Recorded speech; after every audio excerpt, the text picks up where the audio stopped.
Alrighty, welcome back. So what do we have going on here? We are going to spray and scrape all of the ceiling texture today. This is how we do it. We use one of the weed sprayers. We fill it with warm water. And then I saw a tip online once, probably like a YouTube video, to fill it with fabric softener because it helps like the texture on the ceiling stay wetter longer. And I did the very first house without ever figuring out this tip, and I've done the last several knowing this tip, and it does really work well. So what I do is I just go through and I try to follow a pattern. That way I know where to follow as I go, because the goal here is to get the ceiling and the texture itself really wet without so soaking wet that you go through it and you get the drywall paper. If you get the drywall paper too wet, it will start peeling off, kind of crumbling, gets all crusty, and then you end up having to sand it, and then you have to put like a thin coat of mud on it because you just won't get the adhesion too well when you do go to spray the texture after. So just as a note, on this house and every other house that we do for everything, including vinyl, drywall, etc., everything here is asbestos tested, and this house came back negative for everything. The texture on the ceiling, the drywall, the vinyl in the kitchen even, which I left, but it did come back negative for asbestos. So just as a point of reference, I realize I'm not wearing a mask, but no worries. It's not asbestos filled, even though I definitely recommend wearing a mask. My bad. So I like to go by in a pattern, like I said, and then I use the 6-inch drywall knives to scrape it. I've seen the pros somehow on YouTube use like 14-inch things and just walk down and scrape it. I honestly have no clue how you do that. However, this isn't quite the traditional super bubbly popcorn ceiling that I think some are used to seeing. It's kind of like the modern texture orange peel today. However, if they sprayed it super heavy and decided to not knock it down.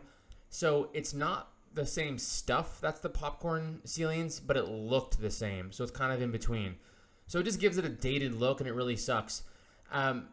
When you scrape the ceilings off and you go to respray and then you knock it down, two things. One, the house just kind of has that new construction smell, but it has that new construction feel like immediately. And then once you throw some nice ceiling white, some ceiling paint white on the ceilings, I mean, you are good to go.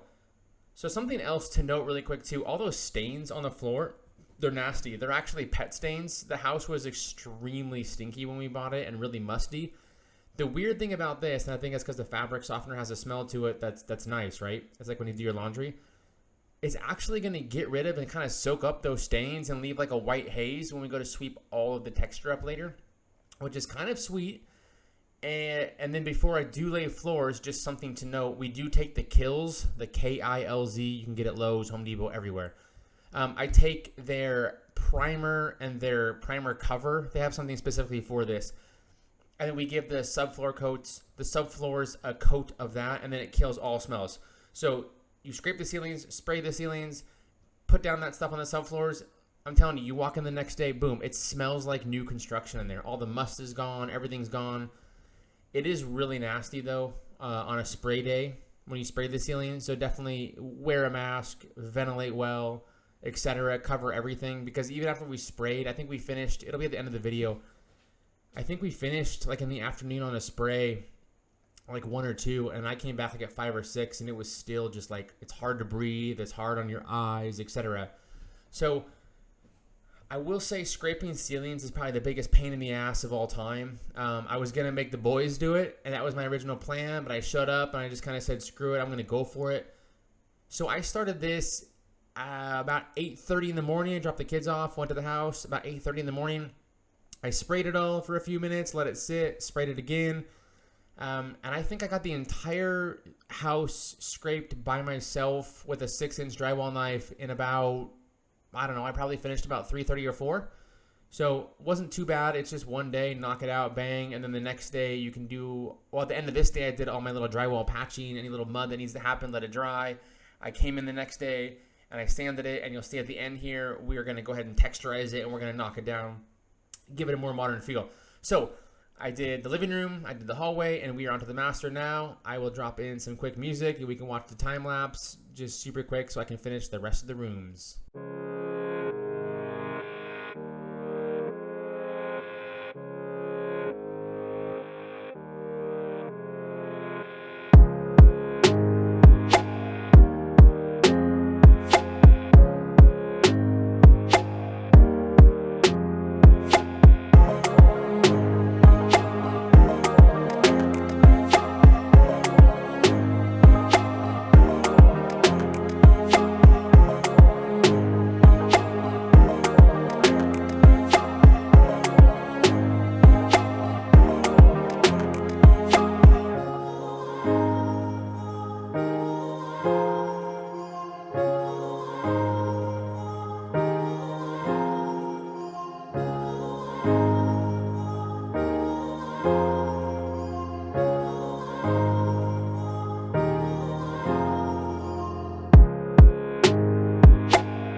ready and we are done. If only it took that long in real life. Anyways, so as you can see, most of the ceiling is actually dry. There's a few wet spots here and there, no big deal. But the stuff that I did first, as you can see again, mostly dry. So the next step is, actually during this whole process, I usually put a fan or two running in the house, turn the whole house fan on, etc. Open a crack a window or two because it gets kind of wet and musty, and that will help dry it out faster. And you can see there's a few spots on the ceiling where the paper is exposed. So those areas you go through and you throw a little light coat of mud, and then the next day we can sand it, and then we can go ahead, boom, spray it. So I will need to patch later on here all of those lights that I took out, because we are going to move all of the lights that are in the bedrooms in the corners. We're going to move them to the middle of the room, like where normal people put lights in rooms, because for some reason back in the day they're like, let's put the light in the corner. Anyways, that's dumb. Don't do that. So here it is. Makes a giant mess. You got to get the boys and you get a broom and you spend forever sweeping it up. So we filled several garbage bags. And again, we did test this for asbestos. It's good to go. So you can throw it right in the dumpster. As a pro tip, whenever you get a giant dumpster, you have to fill out paperwork, whether you are getting asbestos testing done, if it came back positive, negative, etc., or you have to fill out some little disclaimer saying, no, there's no asbestos, I'm guaranteeing it, etc. And if you do that, bummer. So that's the look of someone that just scraped the ceilings all day the previous day. So here we are. My mom came over to help again, thank God. My shoulders were pretty spent when I woke up this morning, got to be honest. So you don't have to do the entire walls, by the way, when you do plastic. We just do the first 2 or 3 feet, and then you go through and you patch everything. It's super imperative. You don't want to have any dips, chunks. You need a perfectly flat wall for this.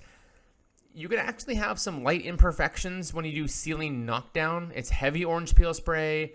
I'll go explain that in a second here. Heavy orange peel spray, let it get halfway dry, and then you knock it down with a knockdown knife. Whereas on your walls, that's just regular orange peel spray for the most part, and you will notice almost all imperfections in that, especially if you do a light spray.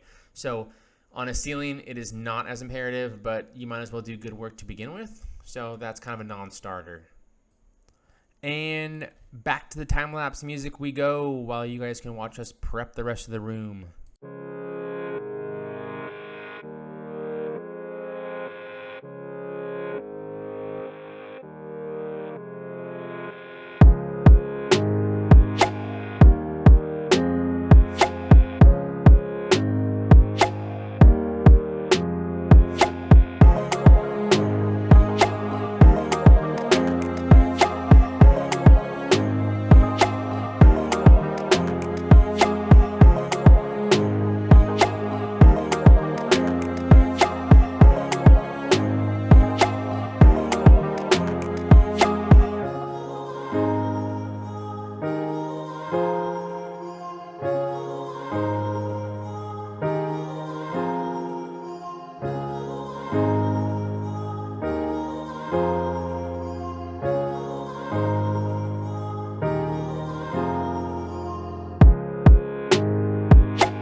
Okay, and finishing up prepping. So you'll see, like in those last couple minutes that I went through, I put new sheetrock on the spots that needed it. I added some mud on the spots that needed it. Basically get everything flat and smooth as possible.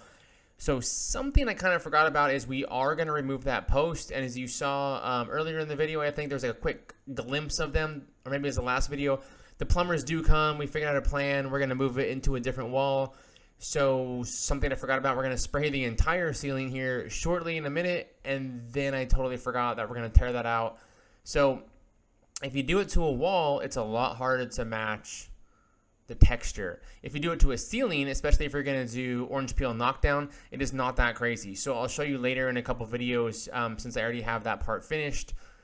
We are going to spray the whole ceiling now, and then it wasn't until a couple weeks later that when I tore that out and did some more stuff that I did spray, re-knock that down. So when you do it, just spray past the area, like the patch you're working on, and then knock everything down all together, and it'll just blend in smoothly. So just to finish up, we like to obviously, you know, tape off your lights, etc. But we're also going to turn the lights on the ceiling off, and then you put a really bright light on the ground. Not directly under you. You got to keep it about 10 feet away from you, in front, behind you, to the sides, etc. So whenever you go to spray a ceiling, I'm sure the pros can do it with one person. I don't know, whatever. They have like their $2,000 units where they have the long hoses that go into the trucks and the tiny little gun in their hand. We use like the $35 Amazon do-it-yourself hopper gun. They're okay for the walls. They definitely suck for the ceiling. They have a little thing that makes it so it doesn't come dumping on your head, but you can't tip it totally parallel to the ground. So pro tip, don't do that. I've dumped so much on me when I'm like really focused on what I'm doing. It's the biggest shoulder workout you can get, in my opinion, when you do this kind of stuff. You spray one day, you prep it, and then you go, you scrape one day, and then you go spray the next. Dude, it's brutal. So this definitely sucks. I try not to fill the thing up the entire way, but again, it's really good with two people. So when you go to spray, one person mixing your mud and then pour it in for you, because it's also a pain to try to pour it at the same time. It's way quicker. It's less messy. When you do spray, go in a pattern. Go all the way down and then all the way back. All the way down, all the way back. I do my best to go in a pattern. It kind of drives me nuts, so I kind of go all over and random. But whatever you do, you have to pay attention where you started and where you finished, because it will dry at different times.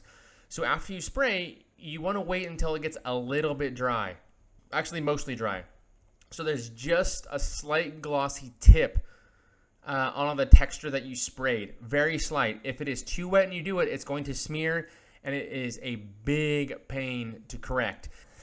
In my limited experience, it is better to let it get too dry, and then you can just get up and go and hurry up and just get it done. It only takes a few minutes to knock it all down. We also use, it's like a 12 or 14 inch long, like I'll link it in the description. It's a squeegee. It's stiff, thick rubber foam. It works really good to go quick and fast, and then you can you can twist them onto a broom handle so you can do stairways, etc. And also in this video, we did it in one shot. We did the entire house. I just did not want to move the camera because we had to get up and go. There really isn't a lot of time to mess around. So, all right, thanks again for watching. Until next time.